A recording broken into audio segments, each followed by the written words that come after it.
Welcome back to our Dogtown celebration. Act 2 is Mary Ellen Lepianka, who's going to talk about the Indigenous history of Dogtown. We're very happy to have Mary Ellen here. She's a wonderful speaker who is an independent scholar researching the history of Cape Ann since the last ice age to around 1700. She's writing a book on the subject. And I really hope you'll look at your program at these wonderful backgrounds of our speakers, because we don't have time to give a thorough introduction, but we're very pleased to have her here. And then after she is through, we plan to have a quick bathroom break, and then Mark Carlotta will be joining us for our final talk today. A reminder that if you haven't yet had a chance to go to Sandy Bay Historical, you can still do that after these talks. And Leslie Bartlett will be there, I believe, until 5:15. If you're coming back for dinner, dinner is at 5:45 and will last to around 7. It's in the tent. The caterer is Willow Rest, who did these wonderful lunches for you today. And at 7:30, the special stage reading of the Mackay Dogtown poem will be right here, and this is part of the set. So please join me in welcoming Mary Ellen.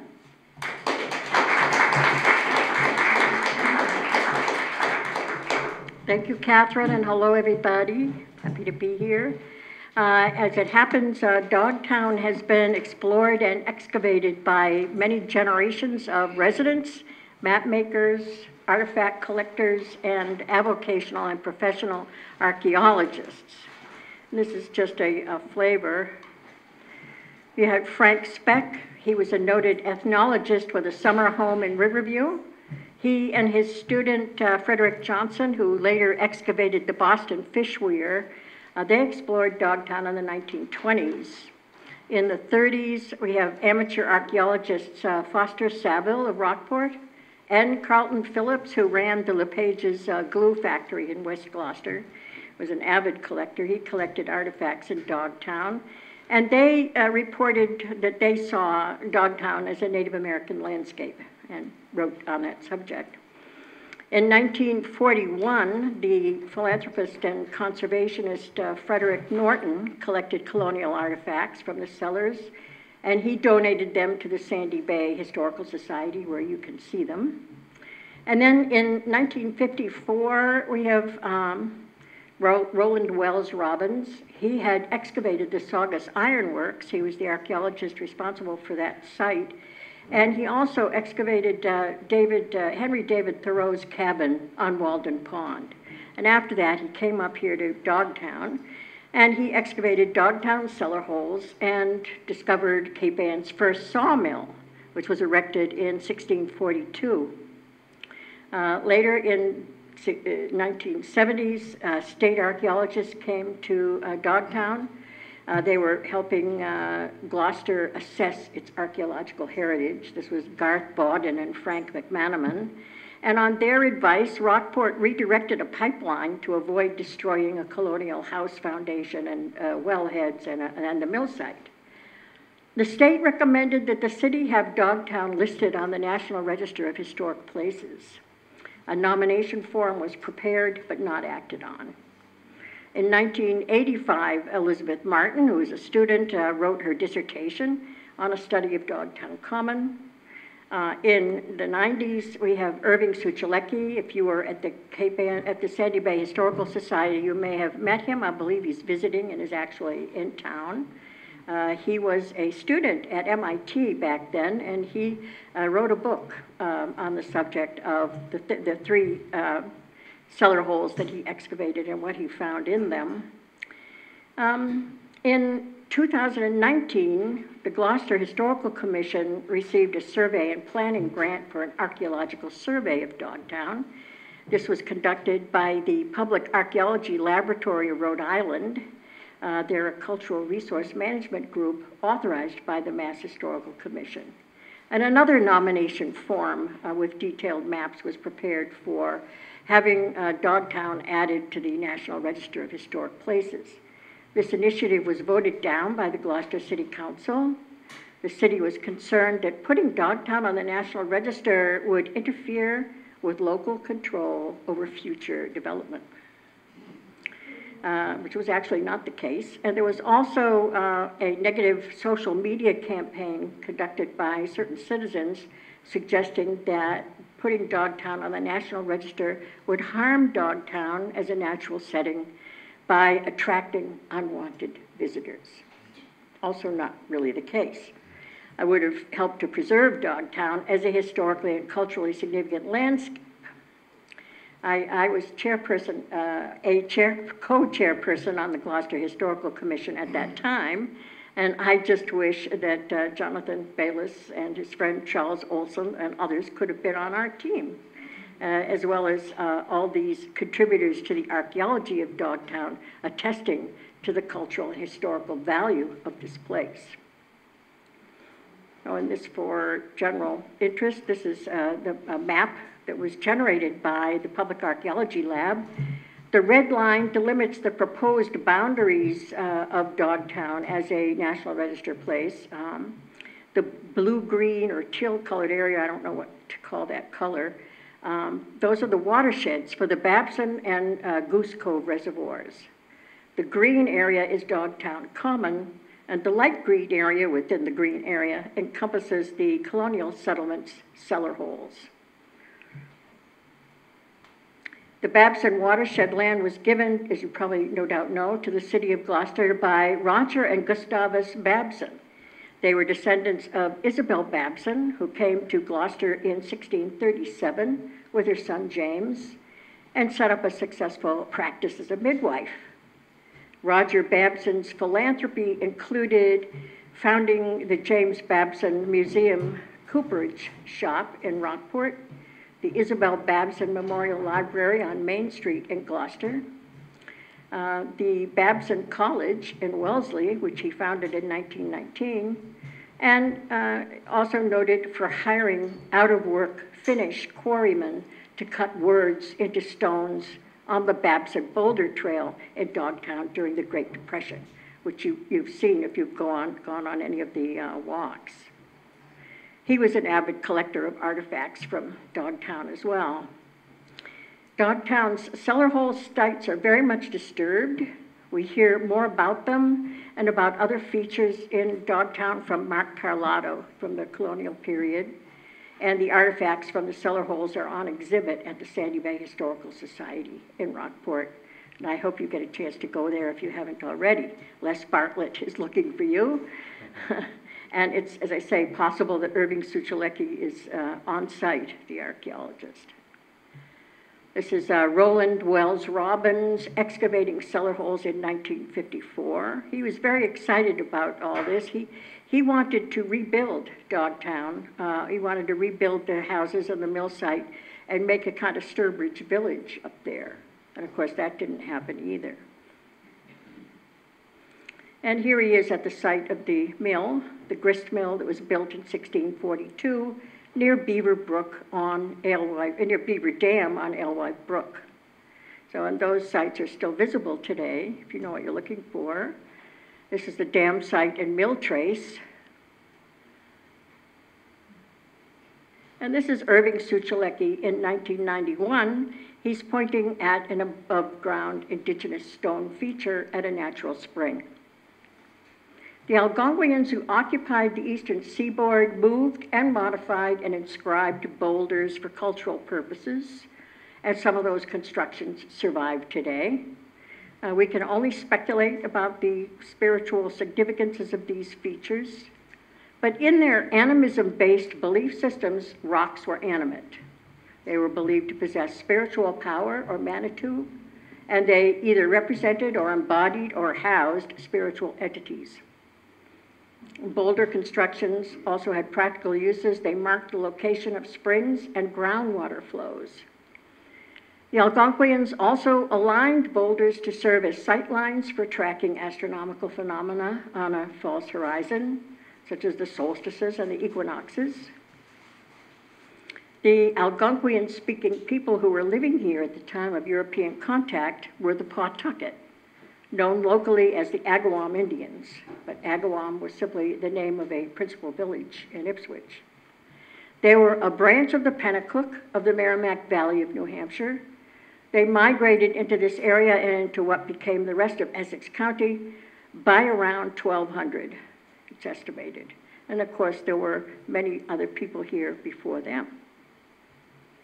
The Pawtucket had wigwams on the harbor, in all the coves and islands, on the rivers, all around the coast, but their main agricultural village was on the peninsula between Mill River and the Annisquam River. They were growing corn and other domesticated crops here prior to European contact. The English colonists referred to this village as Wanasquam, Wanasquiwam in Algonquian. Its last known occupation was in 1686. There's both archaeological and documentary evidence for this village, and no mention of it whatsoever in any Gloucester records. This village was just north of Pole Hill.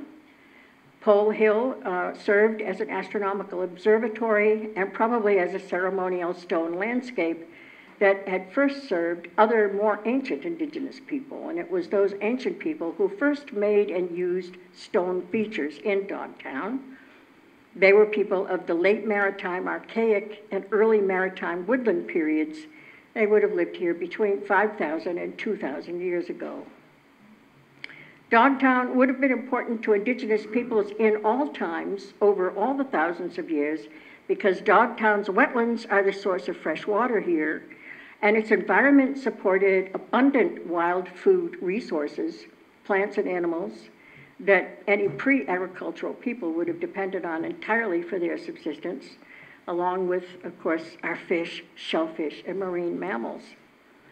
And you had a speaker this morning, Chris Leahy, who talked about the natural history of Dogtown, so I'm not going to go into more about that.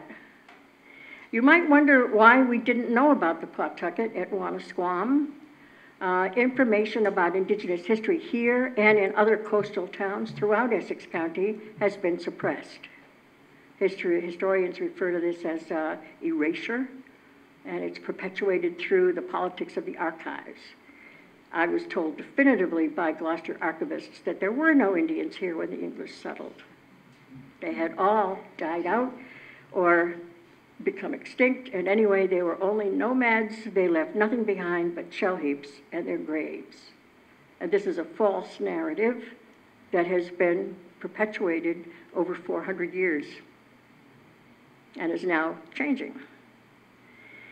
Here are two views of a constructed stone feature in Dogtown relating to the presence of water and the direction of groundwater flow. Discontinuous serpentine walls on ridge lines and standing stones that direct the view are characteristic of indigenous stone constructions.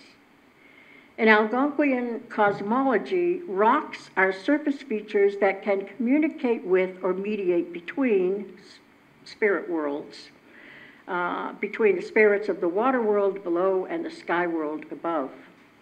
Fissures in bedrock are portals between worlds, and spirits live in rock outcrops on hilltops. In addition to utilitarian uses, rock piles and constructions have diverse meanings, which according to indigenous literature as well as ethnographic accounts have diverse purposes, such as honoring ancestors, soliciting spiritual aid, ritually protecting people from spiritual harm. And as most of the tradition keepers that I've consulted among the surviving groups tell me, in most cases, we cannot really know the meaning of these things today. These three boulders in Dogtown are each perched on 3 or 4 smaller stones on top of bedrock. They're about 1 meter square. From time to time, they're found knocked off their pedestals and then at other times restored. So they've been moved many times. However, this particular grouping of 3 boulders perched in a triangular arrangement is very common throughout New England and other places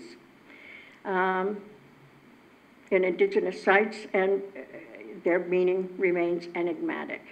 And the same can be said for all the tilted boulders we have, like the one on the right. These huge tilted glacial erratics occurred naturally, but many of them were later modified or inscribed, or exotic stones were brought to them and added to the site and interacted with for cultural purposes. In this case, a white triangular shaped stone and some other stones have been introduced from elsewhere and placed under that boulder. And this isn't to say that the people weren't capable of tilting boulders. They certainly were. It's just that our glacial erratics often rest on frost-heaved bedrock, or they've been tilted up at an angle as a result of glacial movement. For example, any boulder, I'm told, tilting up from between 13 and 23 degrees on its southeast side is tilting at the known angle of glacial retreat during the last ice age. And the tilt was caused by the weight of the glacier dragging across the top front edges of the boulders as it retreated to the northwest where it came from, thus tilting the boulder up in that direction. Adding stones to them or marking those boulders would have had something to do with marking a direction, making an astronomical observation, communicating with a spirit or a spiritual entity, representing a cosmological concept, or symbolically protecting people in some way. Other types of stone features in Dogtown are an intentionally split boulder, inscribed rock faces, and various stacked stones.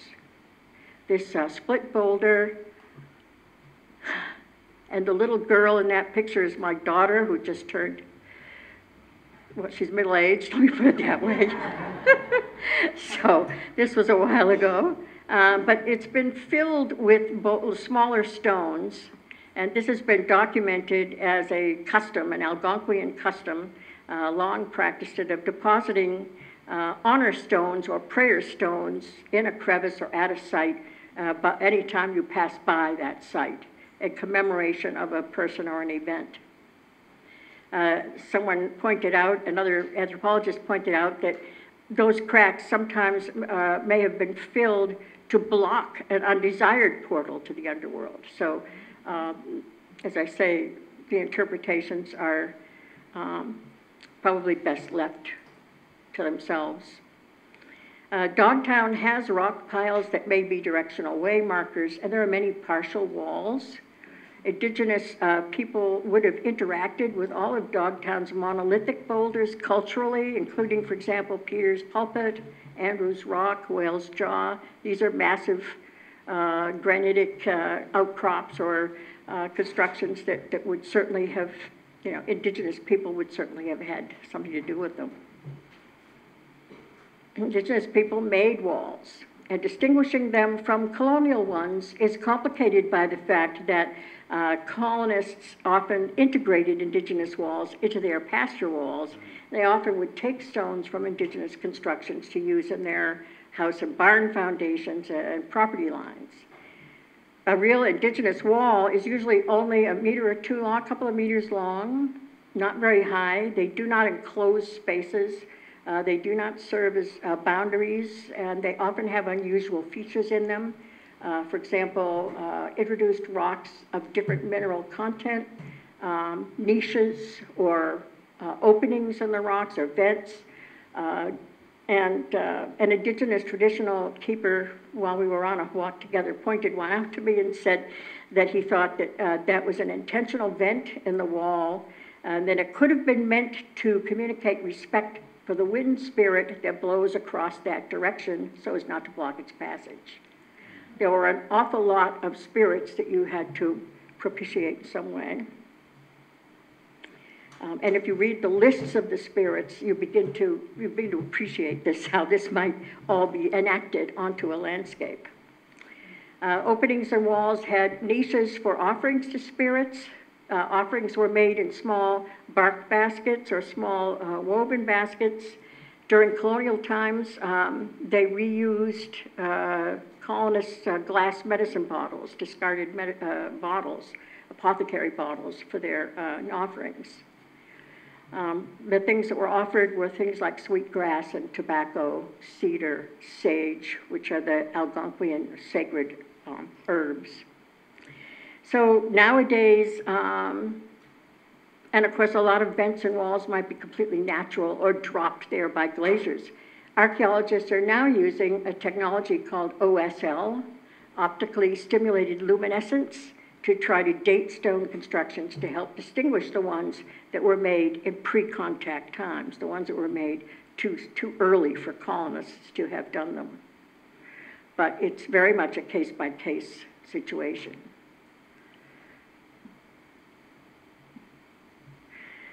These are examples of possible petroforms, or effigy stones, boulders that are modified minimally to represent animal spirits. They often have stylized heads that are identifiable by the suggestions of eyes and nostrils for the most part. There are other things like vertebrae. These particular ones in Dogtown most likely represented the panther. The panther is a universal figure in Indigenous mythology throughout the Western Hemisphere. Other societies refer to this spirit as the jaguar, the lynx, the mountain lion, or the cougar. In Eastern traditions, it is a powerful spiritual entity from the water world and a leader of animals. It is associated with magic for success in hunting, and it typically faces north. Other common petroforms in New England are the turtle, the bird, and the snake, and there are examples of these in other settings on Cape Ann. But it seems appropriate that the panther would crop up in Dogtown, which would have been a great hunting and foraging area. Stone projectile points used in hunting have been found in Dogtown. These are mostly in private collections, but between 4,000 years ago and 400 years ago, they looked like these. These would have been earlier styles, and these would have been later ones. The diversity in part reflects the diversity of the indigenous people who came here and lived here over that long time. There's a tendency to think of the Indians, quote unquote, as a monolithic culture, when in fact there was tremendous variety among the indigenous people who occupied this area and interacted with each other here. Dogtown's boulders and rock piles and cellar holes have inspired generations of artists and writers, including Jonathan Bayliss. His description of Dogtown as a skeletal old lady clothed in colors made me think of paintings by Marsden Hartley, who was equally obsessed with Dogtown. But you have presentations at the Cape Ann Museum, I think, tomorrow that will talk more about the history of art and literature. Bayliss was inspired by his poet friend, Charles Olson. My favorite Olson poem is about Whale's Jaw, which would have been in or part of a ceremonial stone landscape in pre-contact times. This poem is really about Olson's father, and he refers directly to Hartley in it. It's from Maximus to Gloucester, Letter 7, Part 2, October 1967. But I believe you have another presentation focusing on this, as I said, so I'll say no more about that. Get back to history and archaeology. In 1638, John Endicott bought Pawtucket cornfields to be the site of Gloucester Plantation. In his letter to Governor John Winthrop of the Massachusetts Bay Colony, Endicott wrote that he had bought the Indians' hoed ground on Cape Ann. The terms of sale for the hoed ground was annual payments on installment in the form of bushel baskets of the corn that the Indians would have grown on it. The village of Wanasquam was abandoned about 10 years after King Philip's War, which was Plymouth Colony's war against the Wampanoag in 1675-76. And after that, there was so much anti-Indian sentiment that the towns, even the towns like the ones on the coast in Essex County, with the longest contact with indigenous people, could no longer protect their native residents. There was fanatical anti-Indian sentiment. 2 years after Wanasquam was abandoned, Massachusetts issued its first bounties on Indian scalps. Now, as the English colony prospered in the plantation, which came to be referred to as Old Town, the colonists moved from Old Town into Gloucester, into the inland, into the uplands. The better off families, as the colony prospered, moved to Dogtown. They built homes in Dogtown. And later, when Dogtown, or Gloucester's economy shifted from farming and lumbering to fishing, the families relocated to Harbor Village, and Dogtown Common fell into decline. There were other factors, but this economic movement was the principal one, I think. And the archaeological findings from the cellar holes tell the stories of those families. Ceramics is used to date sites and to infer economic status. For example, Granny Day's cellar contained sherds of salt glazed stoneware, delftware, scratch blue cobalt earthenware, and an abundance of glazed redware, which is shown here. Based on these and other contents, occupancy dated to around 1740, and the family was not impoverished, but lived a modest life for their time and place. Most ceramics of the 17th and 18th centuries were imported, but redware was made in New England based on rural English traditions. Deposits of red clay, lead, and minerals for color glazes were and are plentiful here. The only equipment you needed was your clay and a potter's wheel. The pieces could be fired at low temperature. Production was quick, easy, and cheap. Disposable redware with black or brown glazes was made in many households beginning around 1640, and these were present in some concentration in all the cellar holes of Dogtown and also in the indigenous sites of the contact and early colonial periods. Salt glaze pottery, I was interested to learn, is stoneware with tinted translucent glaze, and the glaze is caused by literally throwing salt at a pot during the firing in a kiln. I would actually like to see that done sometime. It could be brownish from iron oxide, bluish from cobalt oxide, or purplish from manganese oxide. White salt glazed stoneware began arriving here before 1720. The salt glazed stoneware in Granny Day's cellar dates to between 1750 and 1760. And the picture shows the remains of a salt glazed cup or mug that was in the cellar hole of Peter Lurvy. Delftware is blue and white tin glazed pottery. It was made in the Netherlands from the mid-1500s on, widely imitated and still collected today.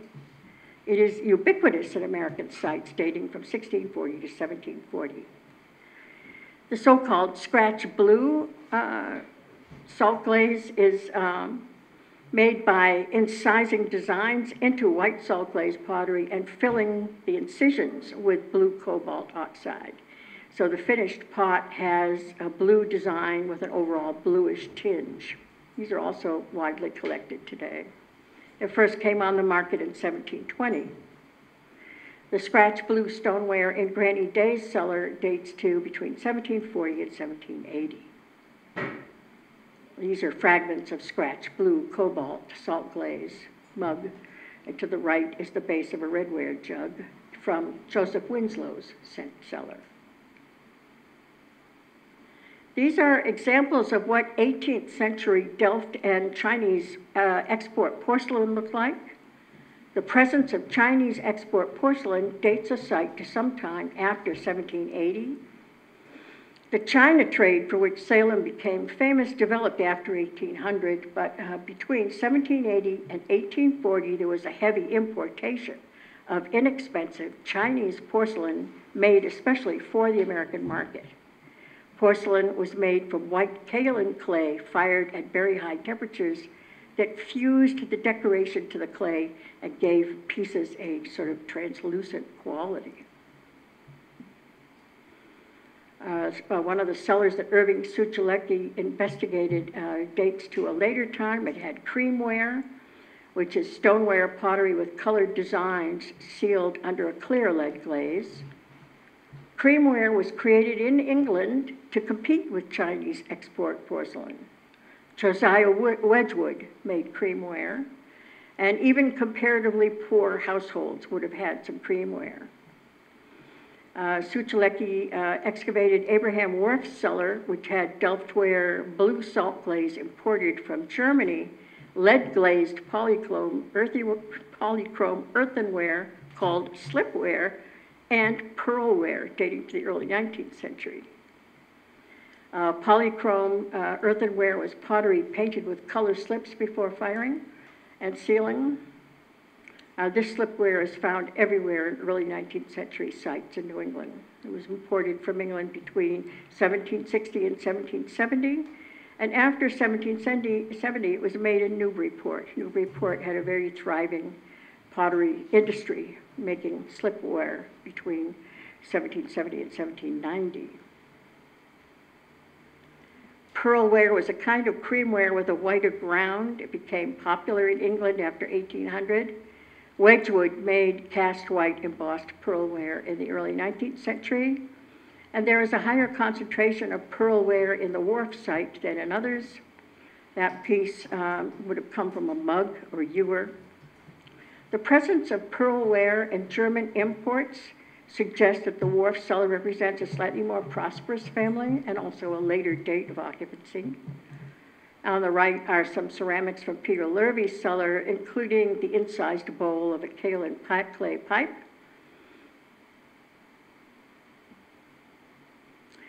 Among all the ceramics, the cellar holes contained glass shards, including tinted and clear window glass, bottle glass, and an abundance of clear soda glass from drinking vessels called flip glasses.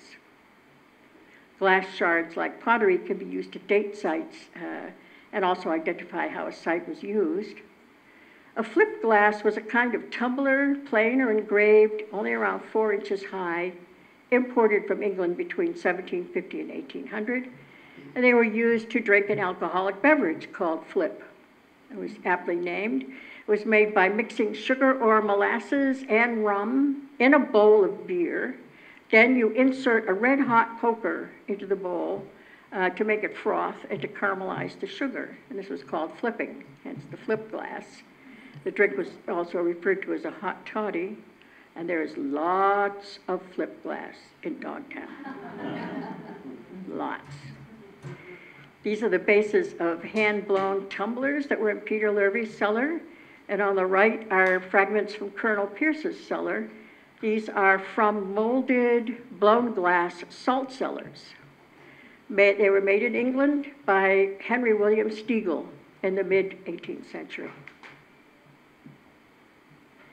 Metal fragments in the cellar holes included hand-wrought iron nails, latches, hinges, locks, brackets, buckles, fishhooks, knives, scissors, cutlery. These kinds of artifacts help archaeologists to reconstruct the occupations and economic activities of householders. The nails recovered from Dogtown have what is known as a rose head. They date to around 1730. And the knife blade, which would have been hafted in a wooden handle, was in Granny Day's cellar, and it would have been, it dated to between 1730 and 1740. These riveted copper plates and this is a piece of a horseshoe or an ox shoe. The riveted copper plates most likely were patches for repairing a bucket, a wooden bucket or a cotton bucket. And these pewter spoons were in Peter Lurvy's cellar. They were undoubtedly made locally. Pewter was made here.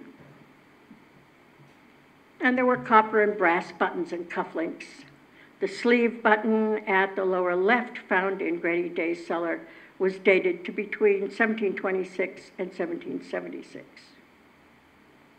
All of these details help to reconstruct the history of a place. And of course, there are also documents pertaining to the history of Dogtown. Other objects include flints for flintlock muskets and strike-a-lights with slates to strike them on. This was to start fires in the hearth. In a flintlock, if you're not familiar, and I actually had to see this for myself, you have a spring-loaded caulk arm with a piece of flint secured in a vise at the end of it. And when you release that, with the spring makes it fall heavily, such that the flint will strike a metal plate called the frizzen. It both produces a spark and forces the frizzen back, exposing a pan of gunpowder. And the gunpowder is then exposed to the spark. The powder ignites. The fire passes through this little hole into the combustion chamber where the main powder charge is ignited, and then the gun discharges. You can imagine there were lots of problems with these guns. Lots of problems. But Indigenous contact period sites also contain strike-a-lights and flintlocks. Acquiring guns was one of the most important quests of Indigenous people in Essex County after contact with the English, because their natural enemies were receiving guns in trade for furs up north with the Abenaki from the French and the Dutch. So the northern people were getting guns. The people in Essex County still just had spears and bows and arrows, and they were getting clobbered in all of their raids and Indigenous war. And so acquiring guns, ammunition, powder, and shot, and so on, that was the big deal. A lot of the early court cases and petitions to the General Court of the Mass Bay Colony from Indigenous people involved petitions to be allowed to have and keep guns. And of course, the colonists, who were always believing in conspiracy theories and thinking they were about to be ambushed or whatever, were always taking away the guns, and then they would have to petition to get their guns back. That's another whole presentation. So don't let me start. All the cellars contain fragments of imported white clay pipes. These are tobacco pipes. The style of the bowl, the length of the pipe stem, and the diameter of the hole in the pipe are all diagnostic and are used to date pipes. Pipe fragments in one of the Suchaleki cellars dated to 1754, for example. The pipes in Granny Day's cellar date to 1762. So it can be very precise. These rather mysterious pipes are identified only as having come from Dogtown cellars. The fancy one at the top was imported from Germany and painted by somebody at some time. It was a woman's pipe. The bottom one is made of wood and is segmented, and one of the segments is flexible leather, suggesting that it may have been a water pipe. As you may know, tobacco inhaled through a bowl of water cools the smoke. All the cellar holes contain fragments of animal bones and teeth. Suchaleki had the animal remains from his site analyzed by an anatomist at a veterinary college. He identified the bones of deer, sheep, goat, various small mammals, including beavers, and a deer molar, and a cheek tooth of a horse. At its height in the 1770s, Dogtown's livestock contributed to Gloucester's income and tax valuation. As you probably heard, overgrazing ultimately contributed to the settlement's decline. In the end, the land would only support a piggery, and then even not then. These are two of my favorite Dogtown artifacts. They were donated to the Sandy Bay Historical Society in 1941 by Frederick Norton, best known for his philanthropy and reforestation projects in Dogtown. His finds included this enameled brooch. The white part is shell nacre, and the enamel, when it was new, was red. And then there's a very flattened thimble. So the archaeology of Dogtown spans millennia, And all the people who have lived or worked or played here left signs of their presence. And it's up to us to find and interpret those signs. And it's especially up to us to protect and preserve this very special place that is the heart of Cape Ann. Thank you.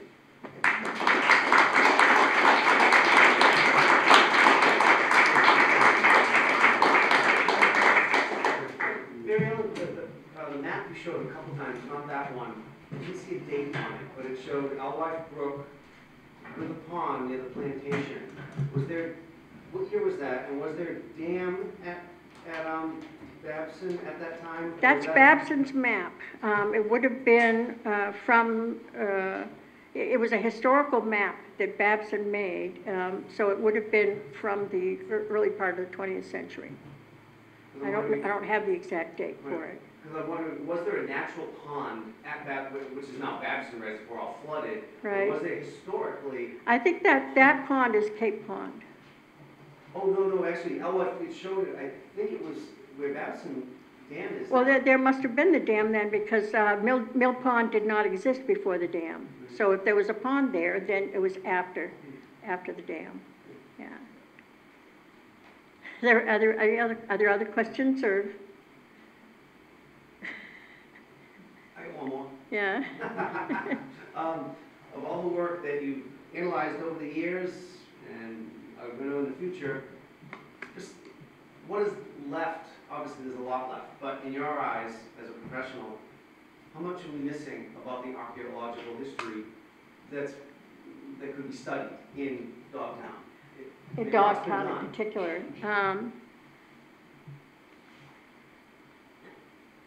I think that the archaeological survey that was done by the cultural resource management people,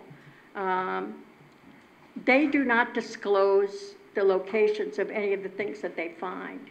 But it would be very nice to be able to have a map that shows the GPSs of the actual locations of some of the indigenous features, because they are not shared with the public. They're kept secret. This is a thing that the state does. And for there is a reasonable reason. When people find out about these sites, they go there and mess with them.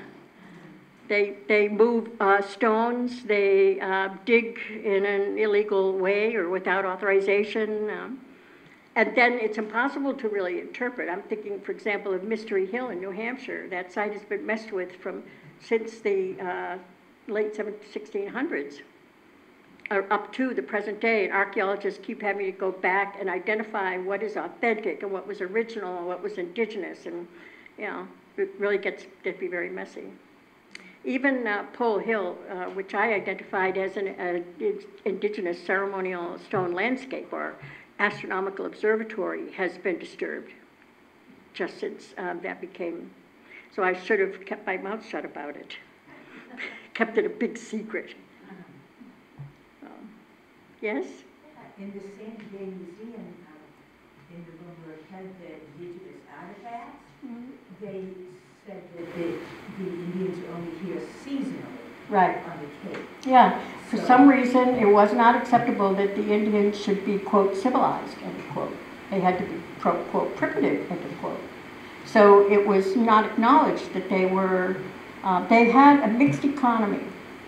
And it involved a lot of very complex coordination, and they were very highly mobile. So they exploited resources seasonally, but they also had permanent settlements with permanent farms. So it was a combination. And they only moved within a 25 or 30 mile radius to all the resources.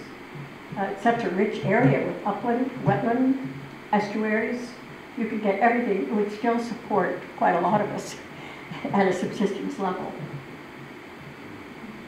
I read somewhere when I was doing research on Dogtown that some of the cellar holes may have originally been indigenous people's holding holes for their things, because they were only on the coast, of course. They would come up into Dogtown and stow their things that needed to be kept at a cool temperature there. Right. Have you ever heard that? Well, yes, and Dogtown being upland, on the fringes of Dogtown, there would have been where they kept their granaries, their storage holes.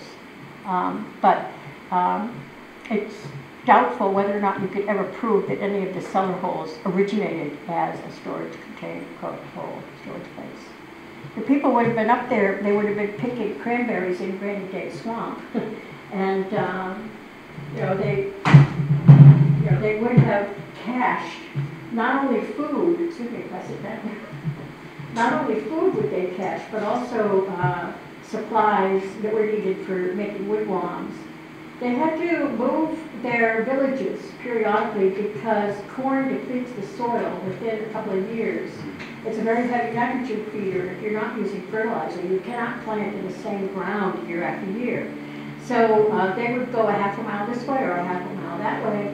They would either abandon whatever wigwams they had and build new ones, or they would simply move the wigwams.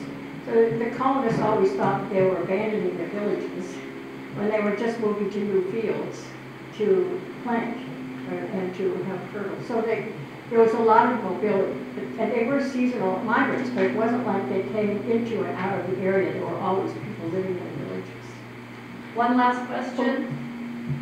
What about the Champlain map with all the natives on the shore? The one of Gloucester Harbor? Yeah. Well, the English were here, within 20 years of that. Obviously, they were all still here. Yeah. The story about them all dying out comes from John Winthrop down on the South Shore. There was a lot of variation in the amount of mortality from illness and from the timing of it. A lot of variation depending on people's habits and where they were living. Further to the south, you have a very broad floodplain before you get to the Piedmont. Now, as you come up here to the north, it's very narrow. The fall line is practically in the ocean as you go north. So the spreading of diseases, which was affected by the terrain, differed from place to place. Here in Essex County, the main die-off came in 1633, which was the first smallpox epidemic. And there was a lot of mortality. It was maybe at least a third of the people that were lost here on the North Shore.